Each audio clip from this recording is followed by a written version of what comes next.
Hello friends, I Deepak Prajapati welcome you in lecture number 7 on complex numbers. I hope you are enjoying my lectures. If you have any doubt you can ask me in comment section also. In last lecture we have seen some examples on roots of complex numbers. Before that we have discussed polar form of a complex number, De Moivre's formula, argument of a complex number, absolute value of a complex number. Okay, so now we are going to discuss some examples based on these topics, mixed examples based on these topics. So let us start with first one. We have to find out argument of I divided by minus 2 minus 2i. So if you can recall, we have discussed this property, argument of quotient of two complex numbers, that is argument of z1 by z2 is nothing but argument of z1 minus argument of z2. So using this property we can write this as argument of I minus argument of minus 2 minus 2i. Now argument of I is pi by 2. If you know how to find out arguments of a complex number now, so I am not going into the detail. Just recall, argument of a complex number is the angle made by vector representing complex number with positive x-axis. So our complex number I is here on positive y-axis. So this is the vector which represents complex number I. So angle between this vector and positive x-axis is nothing but argument of I. So argument of I is pi by 2. Similarly you can decide that argument of minus 2 minus 2i is pi plus pi by 4. If you find out the location of this complex number, minus 2 minus 2i will be somewhere here, and if you measure this angle it will be pi plus pi by 4. So I am not going into the detail.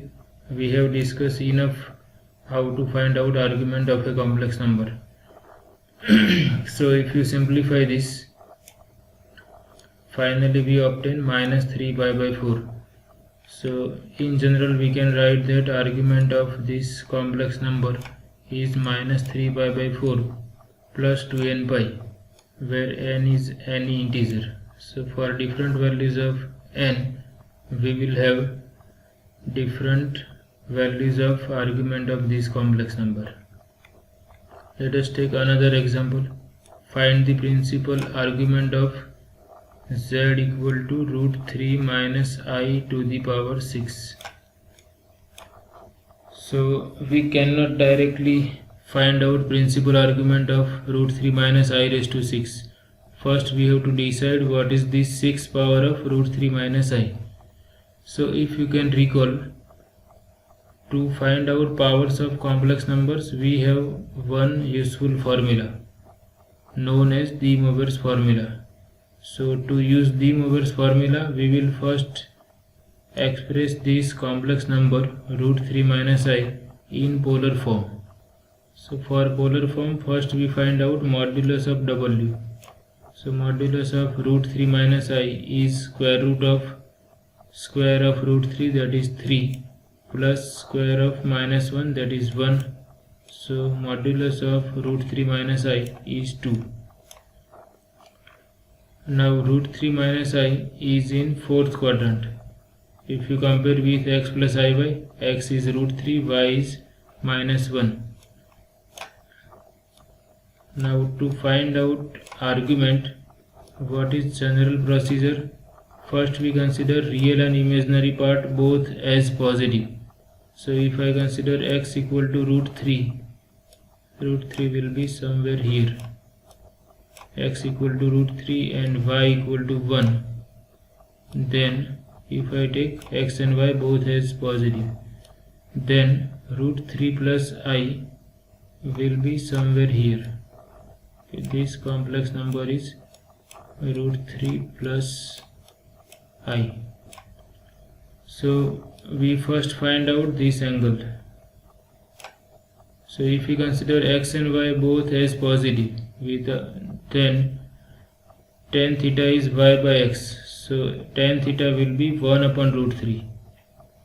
For root 3 plus I, tan theta is 1 by root 3. And the value of theta for which tan theta is 1 by root 3 is pi by 6. So angle in first quadrant is pi by 6. Now root 3 minus I is conjugate of this complex number. So it is reflection of this complex number root 3 plus I about x-axis. So root 3 minus I is somewhere here. So because this angle is pi by 6, this angle is also pi by 6. But we are measuring in clockwise direction. So we will consider negative pi by 6.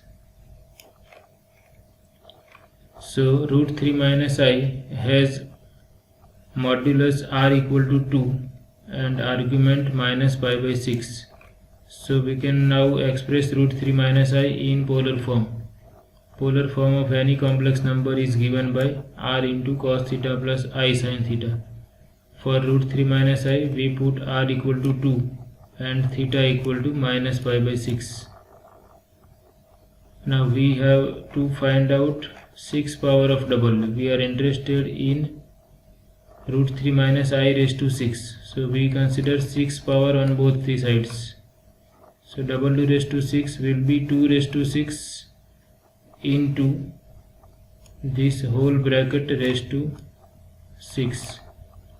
Now by De Moivre's formula, cos theta plus I sin theta raised to n is cos n theta plus I sin n theta.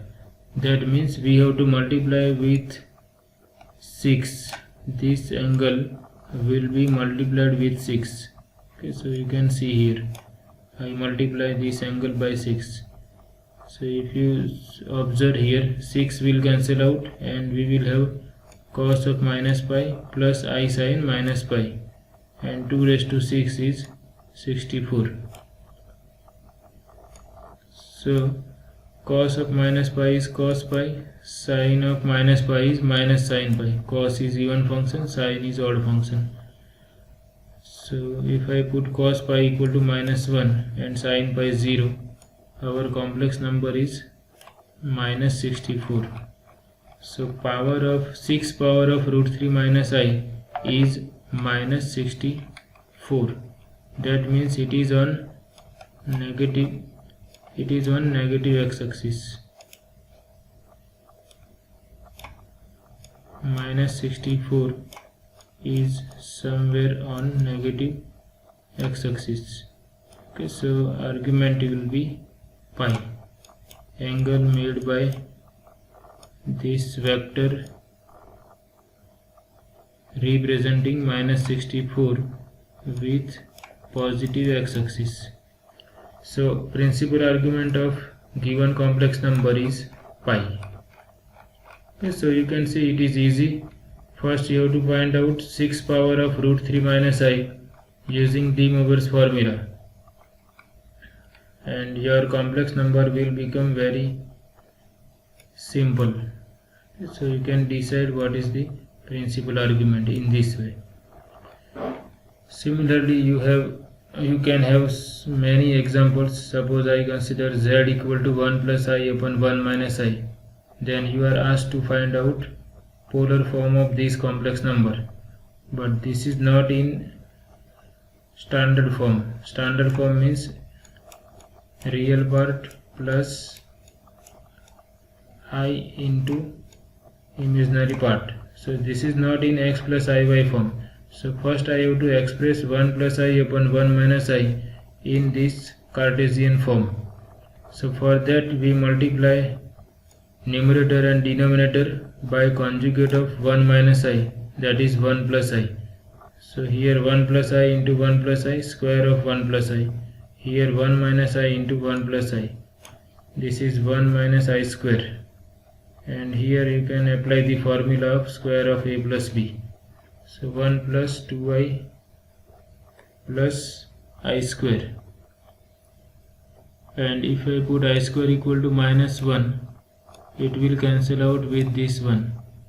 So finally we have 2i, and here I square is minus 1, so it is 2, so it is I.